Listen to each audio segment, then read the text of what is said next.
नरसी जी की हुंडी दीनी, वह सांवल सा कहाया। एक नरसी नाम के सेठ थे, मेहता थे, और वो बड़े धनवान थे। 56 करोड़ की संपत्ति थी।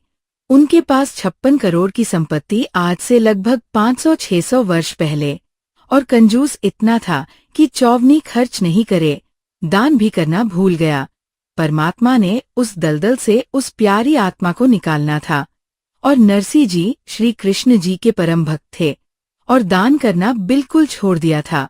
56 करोड़ उसकी संपत्ति थी और साथ में उसकी हुंडी चलती थी, जैसे आजकल बैंक है। और बैंकों में ड्राफ्ट बनाए जाते हैं चेक सा। उसकी धर्मपत्नी कुछ धार्मिक ज्यादा थी। उसने कहा, सभी व्यक्ति नगर गांव के गंगा स्नान करने जा रहे हैं गंगा घाट पर, मुझे भी चलना है, मैंने भी जाना है, कुछ पैसे दे दो। पैसे का क्या करेगी? चल मैं भी साथ चलता हूँ। उसने सोचा ये घना खर्च करेगी, मैं थोड़े में काम चला दूंगा। पैदल ले गया वहां से लेकर गंगा घाट तक। और जब स्नान करने लगे, वहां ब्राह्मण विपर आ जाते हैं और कहते हैं, भाई महात्मा, स्नान करने वाले, पहले कुछ दान दे, तब तुम्हारा स्नान लगेगा। अब ऐसे उसके पास भी आगे परमात्मा खुद एक विपर रूप बना के और कहा, सेठ जी, दान करो, कुछ दान करो, तब आपका स्नान लगेगा। वैसे स्नान से क्या फायदा? जी, दान हम ना ले आए, खर्चे खर्चे जोगे पैसे लाए हैं। दान हम फिर करेंगे, पैसा भूल आए। दे दे कुछ थोड़ा बहुत ब्राह्मण को, ऐसा क्यों जुल्म कर रहा है तू? चुप रह तू, घनी न बोल, चुप। वो नहाने लग गया। पंडित जी ने फिर कहा, भाई, पानी में गोते मारने से बात ना बने, कुछ धन दान कर सेठ जी। उन्होंने सोचा ये ज्यादा बेइज्जती कर रहा है, तो कहने लगा, 1 टका दूंगा, 1 टका। चलो दे दे जो तेरी इच्छा है। यहां ना दू, मैं थोड़ी लाया हूं पैसे, घर आ जाना। नरसी मेरा नाम है, और वैसे ऐसे मेरा फलाना गांव है, जूनागढ़ जैसा, और वहां आ जाना सब जानते हैं मुझे। ठीक है, चल वचन पक्का है। पक्का पक्का। ठीक है। अब वो स्नान नहा धोकर घर पर आ गया। अब उन्होंने तो जाकर गठरी रखी थी घर में यात्रा से। पीछे से परमात्मा पहुंच गए, विपर रूप बना के। दरवाजा खटखटाया, नौकर आया। हाँ जी, बोलो ब्राह्मण, बोलो महात्मा जी, क्या बात है? भाई, सेठ जी से कहिए, सेठ जी से कहना मेरा एक दान स्वीकार करके आया था और कहना वह ब्राह्मण अपना दान दक्षिणा लेने आया है, कृपा दे, फिर मैंने जाना है। नौकर ने जाकर कहा, जी, कोई ब्राह्मण आया है, आपने गंगा जी पर उनको कुछ दान करने की वचन किया था, वह अपना दान मांग रहा है। अब सेठ जी ने सोचा, ये तो भाई चिपक गया, यहाँ भी अमरा कमबख्त। उसने क्या विचार लाया कि आज इस ये यहाँ 1 टका मांगने आ गया, कल ये 2 टके मांगेगा, फिर ये 100 रुपए की, ऐसे ही पीछे पड़ लेगा। इसने तो रास्ता मिल गया। तो सेठ जी ने कहा, कह दे उस ब्राह्मण को कि विश्राम कर, 2 दिन बाद आना। अभी सेठ जी थके हारे आए हैं, विश्राम करेंगे। नौकर ने ऐसा ही कह दिया। तो ब्राह्मण रूप में परमात्मा ने कहा, ठीक है भाई, परसों ले जाऊंगा मैं और यही विश्राम करता हूँ, इसके बाग में लेट जाता हूँ। सेठ का बाग था, उसमें खाकर फल फूल बिछा के चदर लेट गए भगवान। अब सेठ जी को बताया गया। सेठ जी ने पूछा, गया वो? जी वो तो सामने लेट गया, बाग में लेटा हुआ है। अब जब तीसरा दिन हुआ फिर जाकर दरवाजा खटखटाया और कहा, कहना सेठ जी को मेरा दान दक्षिणा दे, फिर मैंने और भी बहुत काम है। अब सेठ जी ने कहा, यूं कह दो कि सेठ तो मर गया, मृत्यु को प्राप्त हो गया। अब जाकर नौकर ने कहा, हमारे सेठ जी की मृत्यु होगी, ब्राह्मण, हम बहुत दुखी हैं, आप जाओ। तो ब्राह्मण वेशधारी परमात्मा कहते हैं, भाई, मैं कैसे जाऊं, मेरा यजमान मर गया, अब तो अंतिम संस्कार करवा के जाऊंगा। अब उन्होंने कहा, जी ओ तो ऐसे ऐसे कह रहा है। सेठ जी बोला, अच्छा जिंद पीछे पड़ा तो ऐसे करो, मेरी लकड़ियां ढोना शुरू कर दो। लकड़ियां उसको महसूस होगा कि सचमुच मर गया। 10-20 जो नौकर थे 5-7 लग गए लकड़ी उठाकर चलने। अब नगर का सेठ मर जा, सारा गांव इकट्ठा हो जाया करे। इतनी भी ना सोची मूर्खों ने। वो 3-4 जने लकड़ ढोए, फिर कहने लगे जी क्या करे, क्या हो गया कि वो तो यही खड़ा है, कोई बात ना, अंतिम संस्कार हो लेगा तभी जाऊंगा। सेठ ने कहा मेरी अर्थी उठाओ, उठा लो, मुझे रखकर जैसे मुर्दे को ले चलते हैं। वो लेकर चल पड़े। भगवान ने भी उठा लिया, किकर की लकड़ी इतनी मोटी और कांधे में रख लिया। चल भाई, अपने सेठ को लकड़ी तो देके जाऊंगा। अब चिता पर रख लिया आग लगाने की। उसने कहा था मत लगाइयो, उन्हें ये तो कह दिया था अग्नि मत लगा देना, कहीं गलती कर दो तो परमात्मा बोले भाई सेठ जी, तू जीता मैं हारा, और कमबख्त मरे तो मत। 1 टके के पीछे चल, मैंने माफ कर दिया 13 टका, मैं जा रहा हूँ। सचमुच? हाँ, सचमुच। तब उठा सेठ जी उस चिता पर से, सारी लकड़ी उठवा ली। कहते सारी उठाओ, इतना भी मत छोड़ना यहाँ पर। अब सेठ जी ने सोचा बन गई बात। कटी टंटा गया निकम्मा। अगले दिन गया शहर सप्टे को घूमने को दूर तक, क्योंकि कई दिन तक घर में बंद था। जंगल में घूमने गया सुबह सुबह, और परमात्मा उससे पहले आ गया वापस। उसके वापस आने से पहले स्वयं आ गए नरसी रूप बनाकर, और नौकरों से कहा वो व्यक्ति जो 3 दिन से मुझे परेशान कर रहा था ब्राह्मण, आज वो मेरा रूप बनाकर आवेगा, और उसको धमका देना और बकवास करे, डंडे लगा देना, घना नहीं 1-2 सोटा लगा देना, और कह देना तू बहुरूपिया है, हमारे सेठ को ठगना चाहता है, हम सब जानते हैं। तो ज्यों ही परमात्मा बैठ गए नरसी बन के गद्दी पर। नरसी आया शहर सपट्टे करता। नौकर खड़े थे और उन्हें पता था ये तो सचमुच आ गया। उन्होंने कहा अरे बहुरूपिया, वहीं खड़ा हो जा, अंदर मत आ जाइए। अरे किरोड़ी मिले हैं, तू स्वामी को धमकाता है, हमने सब पता है। तू जैसा स्वामी है वही खड़ा हो जाना, तेरे डंडे मार देंगे। आज आदेश हो गया है, तूने बहुत दुखी कर लिया हमारा सेठ तो अंदर बैठा है। अब उसके पैरों तले की धरती खिसक गई। सेठ जी का आज तो कर दिया काम, इसने अब एक नहीं सुने मेरी। अब उसने क्या किया, किसी वकील का सहारा लिया और कोर्ट में केस कर दिया कि एक नकली नरसी बनकर मेरी संपत्ति हड़पना चाहता है। तत्कालीन उनको सम्मन हुए और नरसी बुला लिया। परमात्मा को वहीं तुरंत बुला लिया। सारी बही कब्जे में कर ली गई। अब सामने गवाही हुई। जब जज ने पूछा भाई, जो असली बतावे था अपने आप को, वो इस बही में कोई ऐसा प्रमाण बोल पढ़ के सुनाओ, हमें बताओ, जिससे हम इसमें जांच करें कि तू सचमुच नरसी हैं, मालिक हैं। उसने बता दिया। 2-4 बातें याद थी। ऐसे ऐसे लड़की का विवाह किया था, उसमें इतना दान किया था, ऐसे लिखा है इसमें, एक समय ऐसा हुआ था। 2-4 बातें याद थी, घनी याद नहीं थी। फिर वो परमात्मा से पूछा कि बोलो आप। परमात्मा ने सारी बही सुना दी, ए से लेकर जेड तक।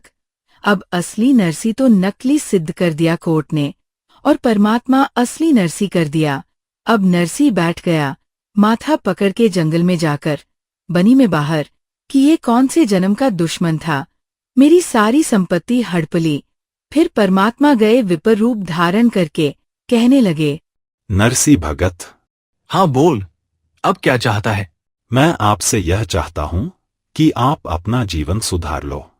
सुधार दिया जीवन? तूने मेरी सारी संपत्ति हड़प ली।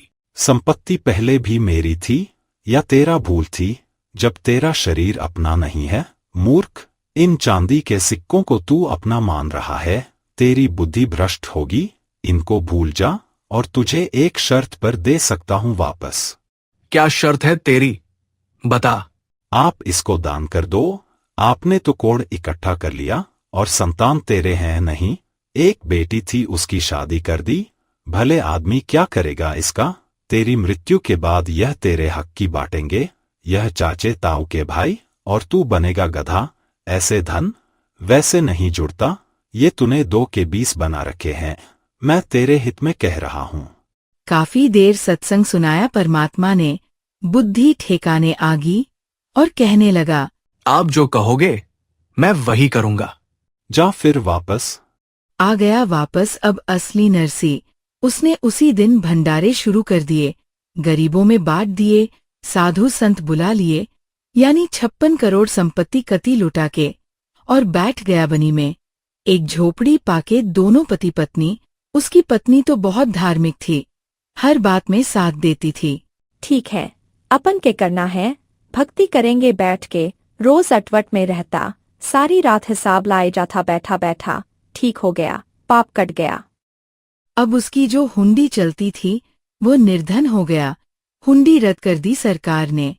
और उसका पहले उसका बहुत बोलबाला था, तो 4 भगत आ गए। उन्होंने द्वारका जाना था। द्वारका के दर्शन करने आए उस नगर में जहां नरसी रहता था, और उन्होंने पूछा, नरसी जी का घर कौन सा है? महल कहाँ है? हमने हुंडी बनवानी है। लोगों ने मजाक कर दिया। वह आजकल बाहर संन्यास ले रखा है उसने, और धनवान एक नंबर का है, सेठ है वह, लेकिन आजकल वह नखरे बहुत करता है। मना करेगा हुंडी बनाने को, लेकिन तुम करडासा होगे ना, तब बनाएगा। वह पता करके वहां झोपड़ी में पहुंच गए, जहां दोनों पति पत्नी बैठे थे नगर के बाहर। उन साधुओं ने, भक्तों ने कहा, सेठ जी, यह 500 रुपए पकड़ चांदी के हमारी हुंडी बना दे। द्वारका के किसी सेठ के नाम जिसको आप जानते हो, वो हुंडी वाला हो। महात्मा जी, मैं निर्धन हो गया हूं, मेरी हुंडी नहीं चलती है। सरकार ने रद्द कर दी है, और आप किसी और से बनवा लो। सचमुच गांव वाले कह रहे थे, तू ऐसा ही निकम्मा व्यक्ति है। नरसी जी ने सोचा ये कोई अपशब्द कह दे, कोई श्राप दे देंगे। लोगों ने मजाक बना रखा मेरे साथ। अब मैं भगवान की तरफ चला हूं तो मैं ढेर हो गया। और जब मेरे पास धन था, ये सब मेरा आदर करते थे, लेकिन हमने अपने वचन पर रहना है। भगवान जी ने जो कह दिया गुरुदेव ने, उसी पर आधारित रहूंगा। मेरे कहने से मानेंगे नहीं, तो उसने कागज मंगाया। कागज लाओ। वह कागज ले आए गांव से। उस पर लिख दिया, क्योंकि श्री कृष्ण पुजारी था और सांवरिया का भगत था, उस पर लिख दिया, सावल साहा, सावल सेठ, द्वारकापुरी, मैंने आपके 500 रुपए ले लिए हैं। इन श्रद्धालुओं को आप 500 रुपए दे दीजिए। मैं हुंडी बना रहा हूँ। नरसी भगत, सेठ नहीं, नरसी भगत। लिख दिया। अब वो चारों के चारों पहुंच गए कागज लेकर के सारी द्वारका में जो भी पता था कि हुंडी बनाने वाले सेठ है। उनके पास गए। उन्होंने कहा, नरसी की हुंडी नहीं चलती, वह निर्धन हो गया है, दिवालिया हो गया है, वह रद्द हो गई है। उसने सोचा ये वैसे बकवास कर रहा होगा। दूसरे के पास गए, तीसरे से दिखाया, तो सबने कहा कि यह तो निर्धन व्यक्ति हो गया है, इसका दिवाला निकल गया है, आपके साथ धोखा कर दिया उसने। तो इस बात से वह परिचित थे कि धोखा करनी आदमी नहीं, वो तो मना करे था। हमने ही उनके साथ बलपूर्वक लिखवा लिया। वो तो सच कह रहा था, पर हमारा काम तो बिगड़ गया। पर उनको इतना विश्वास था कि हमारे पैसे सुरक्षित मिलेंगे। भगत एक नंबर का है, जाकर देगा वापस। तो ऐसा सारी द्वारका में घूम फिर के वो बाहर चले गए। सबने यही बताया। बाहर समुद्र के किनारे बैठ गए एक साइड में वृक्ष के नीचे, और बहुत ही चिंतित थे। अब के बनी भाई।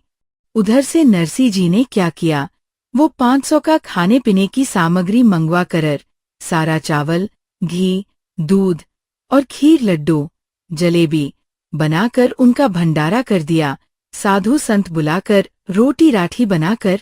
अब क्या हुआ कि नरसी जी ने देखा, भगवान से अर्ज लगाई, ध्यान मगन हुए कि वहां परमात्मा पहुंचे कि नहीं हुंडी लेकर साधुओं के पास। क्या देखा, साधु ऐसे ही बैठे हैं, पहुंचे नहीं भगवान, और बहुत पश्चाताप कर रहे हैं, दुखी हो रहे हैं। तब नरसी ने अपनी पत्नी से पूछा, जो 500 रुपए थे साधुओं के, उसमें से जो सामान मंगाया था, कुछ बचा है क्या घर पर? थोड़ा सा आटा बचा है, जो मैंने पलोथन के लिए रखा था रोटी पोते समय। इसका पानी का हाथ लगा के इन चारों की रोटी बना दे। उसने चारों रोटी बनाकर और चूल्हे पर सेक साक कर रख ली। इतने में परमात्मा पहुंच गए। एक साधु रूप बनाकर और कहने लगे, भाई भगत, भूख लगी है और कुछ भोजन दे। तुरंत लाया 4 रोटी उठा के, ले महाराज, भोजन खा लो। अब वहां भोजन भोग लगाया भगवान ने, और वहां सावल साहा नाम का एक सेठ बनके, और जैसे वो मारवाड़ी सेठ होते हैं, बड़ी बड़ा साफा दोरी धोती, कान में कलम टांग रखी और काख में बही, और पहुंच गया वहां पर साधुओं के पास, और परमात्मा ने कहा, अक्षमा करना महात्माओं, कुछ आने में देरी हो गई। मैं सावल साह हूँ, सावरिया सेठ हूँ, और नरसी भक्त। नरसी जी ने जो हुंडी भेजी थी, आप मुझे वह कागज दो। वह कागज दिया। आ जाओ, तुम्हें यह पैसे दूंगा चांदी के। जो मजाक करे थे ना, वह द्वारका के सेठ उस भगत की मजाक करे थे। भगत का खिल्ली उड़ा रहे थे। उनका मुंह बंद करने के लिए द्वारका के बाजार के चौराहे पर यहाँ चदर बिछाओ। अपना पूरा बैग ले रहे थे, भर के गठड़ी वह धर ली, और सुन ले भाई महात्मा, 1, 2, 3 आवाज लगा लगा के गिने, और खुड़का करें। चारों तरफ लग गए देखने। सेठ इकट्ठे होके 500 रुपए गिन दिए चांदी के, कति काचे काचे नए नए, बिल्कुल जैसे आज ही बनकर आए हो, और कहा, भाई नरसी जी को कह दिए, उसका दास हाजिर रहेगा। चाहे करोड़ हुंडी दे दे, दास आगे खड़ा पावेगा। बोलो सद्गुरु देव जी की जय। सत साहेब। नरसी जी की हुंडी दीनी, वह सावल सा कहाया। द्योती का ब्याह भया, तब भात भरण को आया।